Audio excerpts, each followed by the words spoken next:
અને કવિ અને એનો એક મિત્ર હતો. મિત્ર કોઈ પણ હોઈ શકે.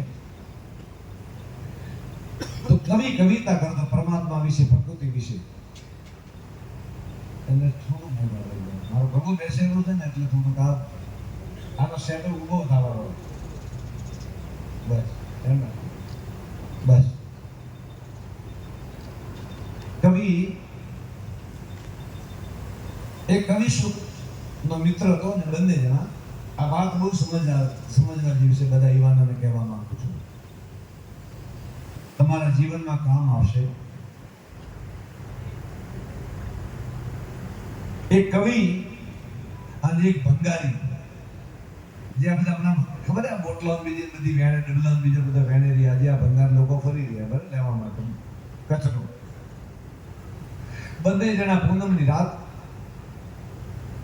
શરદ પૂર્ણિમાની રાત, અને મોટો સરોવર, એક ડેમ, એ સરોવર ઉપર ઝાડ મોટા મોટા ઉભા છે અને નીરવ શાંતિ છે. ઝીંગુરનો અવાજ આવી રહ્યો છે. દૂર દૂર સુધી ક્યાંય પક્ષી બોલી રહ્યો છે અને એક સુરમય વાતાવરણ. રાત રાણી પોતાના સુગંધ પ્રસરાવી રહી છે.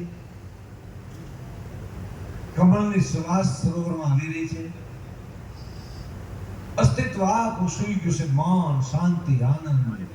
અને આ બાજુ પૂનમનો ચંદ્રમા ધીરે ધીરે ધીરે ધીરે કામ દુલ્હન ઘૂંઘટ ખોલે એ રીતે ધીરે ધીરે ધીરે ધીરે આકાશમાંથી ચંદ્રમા આવી રહ્યો છે.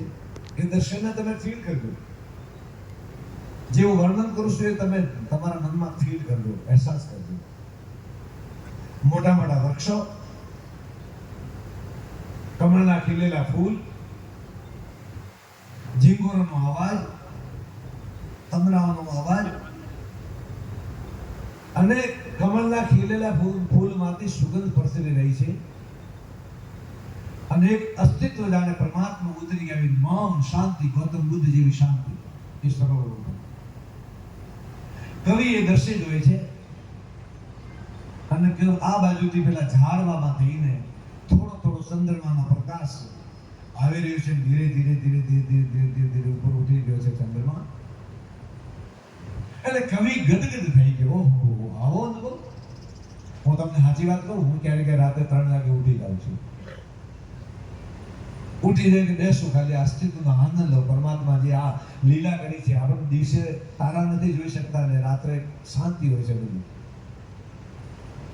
પરમાત્માનું સ્વરૂપ જોવો તો રાત્રે ઉઠવાનું. પણ તમે શહેરમાં રહો છો એ પોસિબલ નથી. પણ તમે શહેરમાં પરમાત્મા સ્વરૂપ બનીને રહી શકો એના માટે આપણે ભવિષ્યમાં પ્રયત્ન કરશું.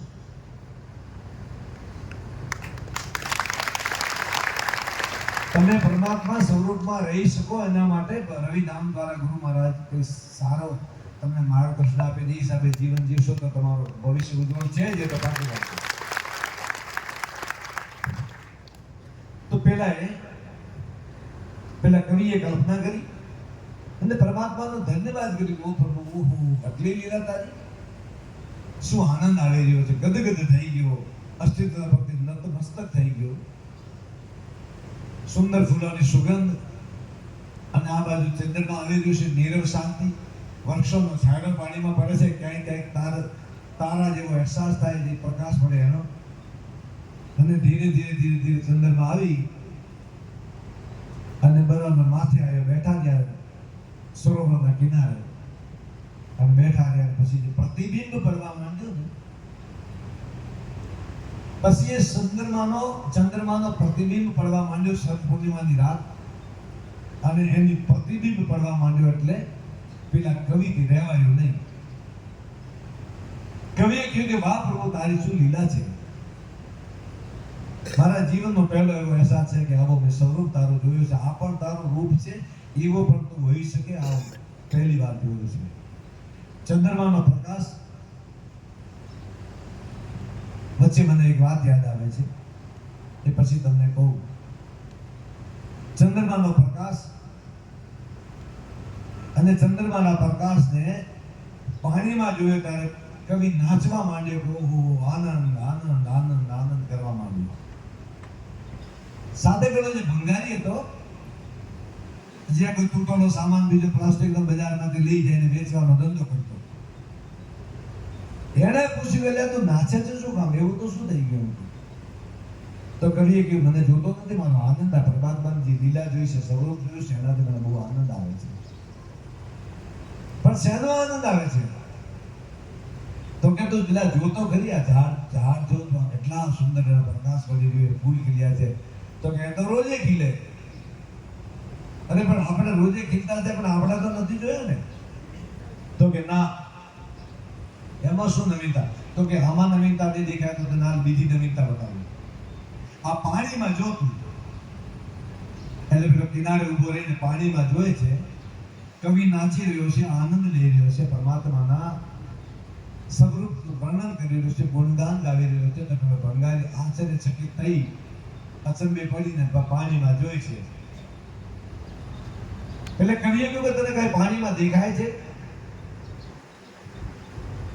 તો પેલા ભંગારી કે કશું નથી દેખાતું. એટલે કે તું ધ્યાનથી બહાર જો કઈ દેખાય છે? પાછું જોયો કે કશું નથી દેખાતું. એટલે કે ભાઈ બરાબર તો જો, કઈ આમ ઊંડી નજરે જો કઈ દેખાય છે તને? તો પેલો ભંગારી બોલ્યો, ક્યાં દેખાય છે? શું? તો કે એક તૂટેલું ચપ્પલ પડ્યું છે ને એક લોખંડનો ડબલું પડ્યું છે, બાકી કઈ દેખાતું નથી.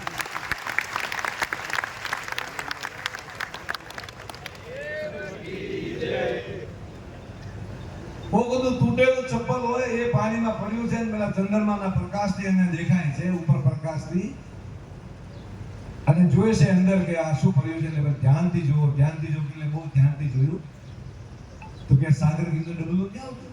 એવું કોઈ ટીન, એવું કોઈ ડબલું લોખંડનું નામ તો ડબલું પાણીમાં પડ્યું હતું. એક કોઈને એક તૂટેલું ચપ્પલ પડ્યું હતું અંદર.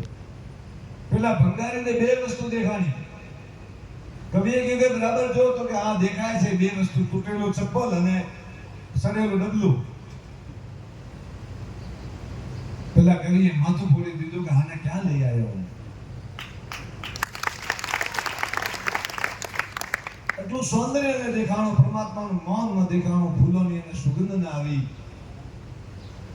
ચંદ્રમાનું સ્વરૂપ.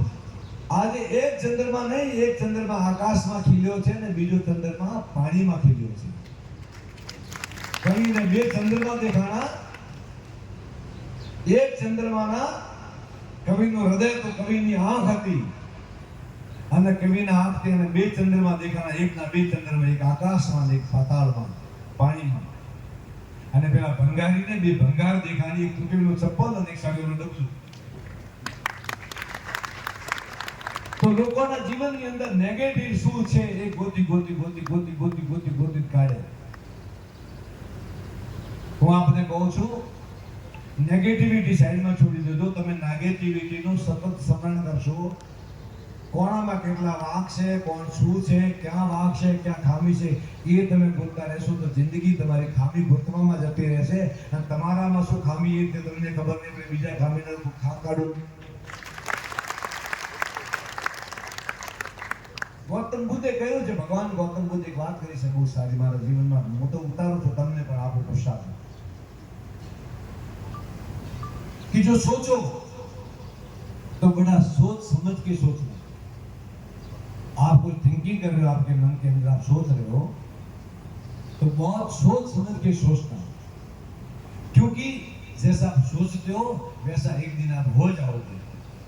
अगर आप नेगेटिव सोचते हो तो आपका जीवन नेगेटिव बनेगा, आप पॉजिटिव सोचते हो तो आपका जीवन पॉजिटिव बनेगा.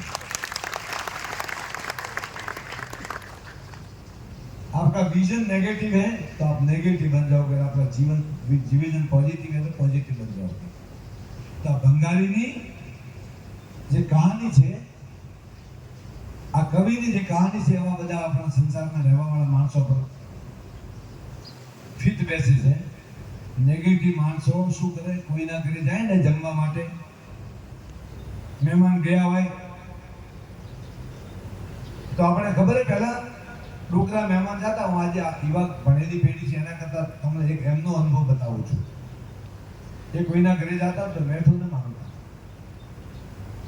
કોઈના ઘરે જાય કે ભાઈ શાકમાં મેઠું ઓછું છે, આ પાઘડી વાળા મેઠા પૂછો તમે, કોઈના ઘરે મેઠો મરચું ન માંગતા, ઓછું હતું તો ખાઈ લેતા. ઘણી વાર ગરીબીથી હળદર ન હતી તો રાત્રે જે રાબડું કરતા ને મને એમાં હળદર ન હતી. આ તો કોઈ ગુરુ મહારાજ ધોણીવાળા દાદાની કૃપા હોઈએ તો આપણે એર કન્ડિશન ટેન્ડર અને મેના બાકી હળદર ન હતી લોકોના ઘરમાં.